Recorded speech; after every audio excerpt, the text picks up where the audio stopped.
Be warned, readers, this video may contain spoilers for the content included.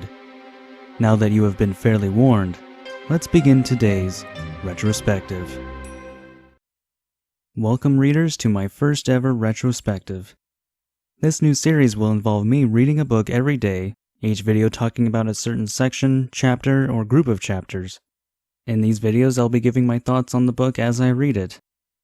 This series will focus on A Series of Unfortunate Events, The Bad Beginning, by Daniel Handler, aka Lemony Snicket.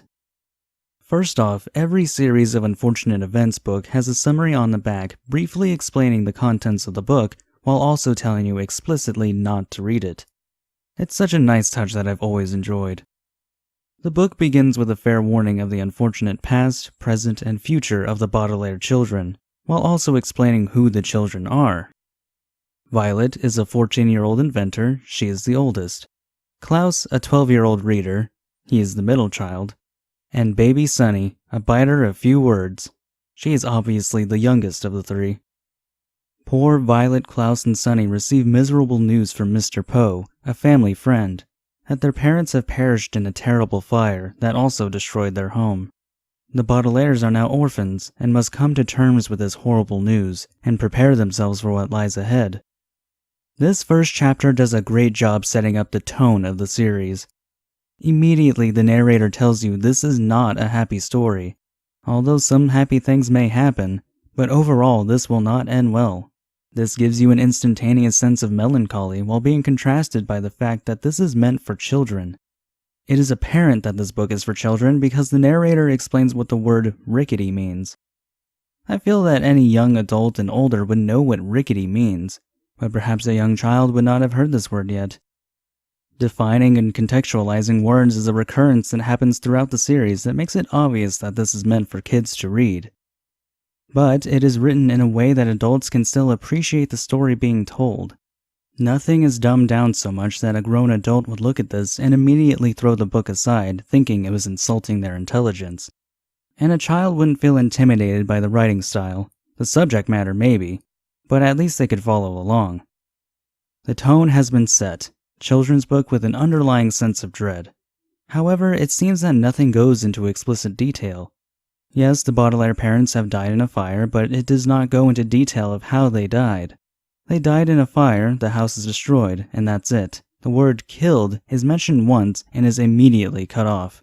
After that, it is never stated again that they died for the rest of the chapter for a child's benefit, or also to just save repetitiveness. This chapter also does a great job of explaining what the story is about and who the characters are in a short, simple span of time. We know the story is sad overall. The narrator will guide us through the lives of the children while also explaining some choice words. Mr. Poe is in charge of the fortune that the parents left behind and figuring out where the children will be headed next, so we can expect to see him a lot. And the Baudelaire orphans all have their own unique talents and interests. That is something that I feel could have been done a little differently. We have a good feel on who our main characters are, but the parents are only briefly touched upon. We know that they're rich, they respected their children, and that the children must have loved them. We know they're rich because Mr. Poe clearly states that they have an enormous fortune. They had a lot of company over and let the kids stay rather than sending them away. They respected their intelligence enough to let them sit in on their conversations. And the children must have loved them because they don't rejoice over the news, they are distraught by it. They are obviously hurt by it considering they believe Mr. Poe must be mistaken in some way. So they're rich and were decent parents, that's about all we know. Why were they rich? Did they own a business or were they born into a fortune? It's a big question that could serve as a theme for the rest of the series. Maybe even the children don't know why they had money, maybe they didn't care. If that's so, maybe we as the reader are supposed to connect with the children on that level. Maybe we'll find out more as the series goes on. The series is written in an investigative recount of the events of the Baudelaire children, so maybe there just wasn't enough evidence for Lemony Snicket to clarify the exact character of the parents. But if that were so, a paragraph, a sentence could have answered that question.